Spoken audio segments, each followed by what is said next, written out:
SBA moves closer to sending out $29 billion in restaurant grants. So this video, we're talking about the restaurant grants that are available, that are coming out pretty soon from the SBA, the U.S. Small Business Administration. Now this grant, this restaurant grant specifically, is up to $5 million per restaurant location or $10 million per multi-unit operations. And this is going to be called with the acronym RRF grant.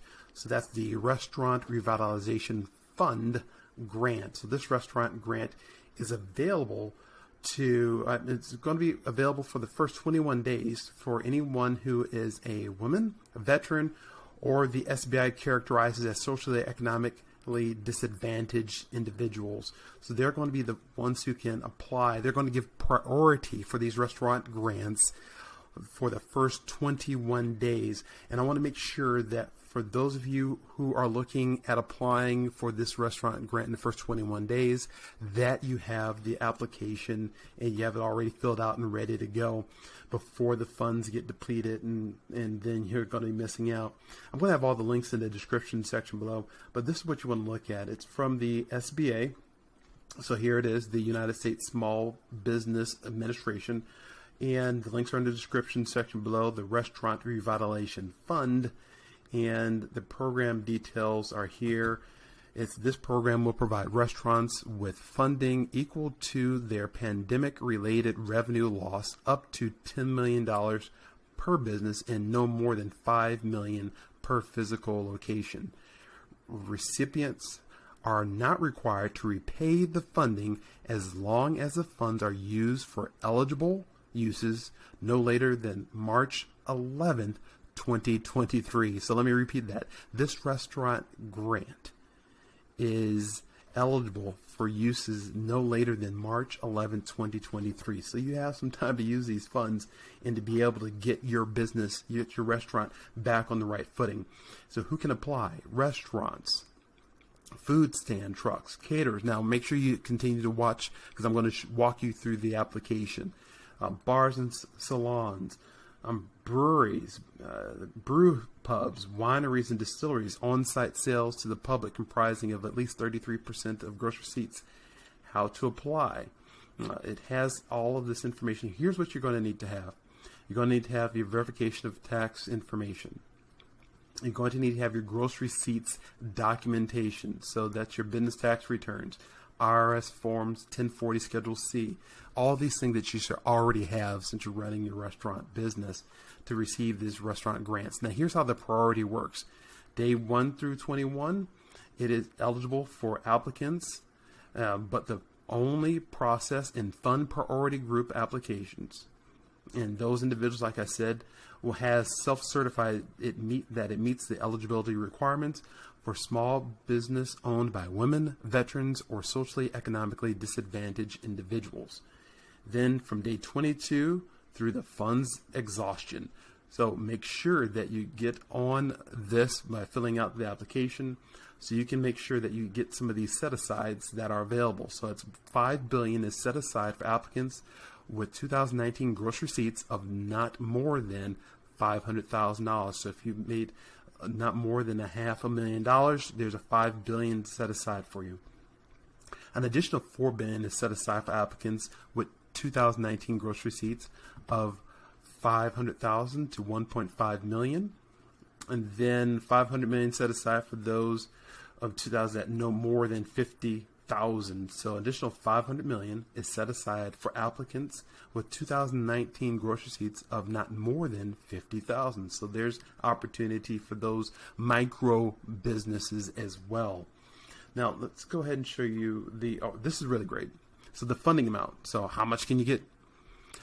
The calculation is this. Let me make it bigger for you so you can see it. Here's the calculation. 2019, calculation 1, for applicants in operation prior to or on January 1st, 2019 gross receipts minus 2020 gross receipts minus the PPP loan amounts. So if you receive those PPP loan amounts, that's going to be a subtraction. So 2019 gross receipts minus the 2020 gross receipts minus any PPP loan amounts that you received. Calculation number 2. For applicants that began operations partially through 2019, the average 2019 monthly gross receipts times 12 minus the 2020 gross receipts minus the PPP loan amounts if you had those.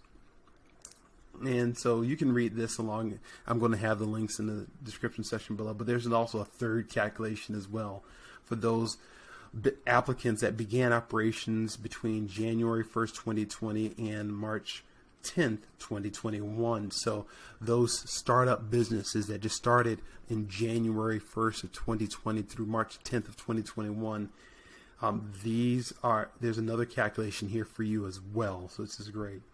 Now I'm going to go to the application for you. So it's going to be 16 pages. So it's a 16-page document, and what you're going to see in this document is the calculations. So out of this 16 pages, there's not 16 pages of information that you have to fill out, but there's the calculation rules that are in here for the application. So as you'll see, that you have to put in your business legal name, your business tax ID information, all the information that you've already supplied to different restaurant grants that have been available that you've applied for. And you just have to check out what type of business that you are. But I want to show you this. As you scroll down, did the applicant receive the first draw paycheck protection program? So they want to know that no or yes, and then how much did you receive? And make sure you have your SBA PPP loan number as well. You're going to put that down there. Did the applicant receive a second draw of the PPP loan? You have to put that information down. Down here, as you scroll through, you have the calculation tables. And this is what I showed you before, but here's a better breakdown. And it has the tables here for you, so you can just choose which table calculation that you need to apply. And it has all 3 tables for you. So table 1, table 2 calculation for applicants that began partial operations through 2019. Let me go back up here. Table 1 is for those that were in operation prior to January 1st, 2019. So you just need to complete this first table for the majority of you who are watching this video. And then for those individuals who had just started after January 1st, 2020, there's table number 3, and that's where you get your calculation of funding amount. So these are the calculation that you need to complete, and then making sure that you understand what is the purpose of the Restaurant Revitalization Fund. So what are you going to do with the restaurant grant that you're going to receive? Business payroll, business rent, business utilities, business operation expenses, all of these things. What are you going to use the restaurant grant for? And you have to make sure that you click which one of those that you're going to use. And this is where the opportunity comes in. If you want one of my team members to help you out with any of the business expenses from a technology standpoint of how you can streamline your operations, how you can have better phone systems, or even a better online ordering platforms, we can assist with all that. Even now we just have business phones and business television. So if you want to go and click in the description section below, I have a phone number from our partners, hasslefree800.com, that can help you and guide you through the process of getting all your technology needs taken care of. So this is the application. I have the links in the description section below. Here's the areas that you need to make sure that you have the use for the restaurant grant funds, and the opportunity for you is to be able to get awarded the funds for you.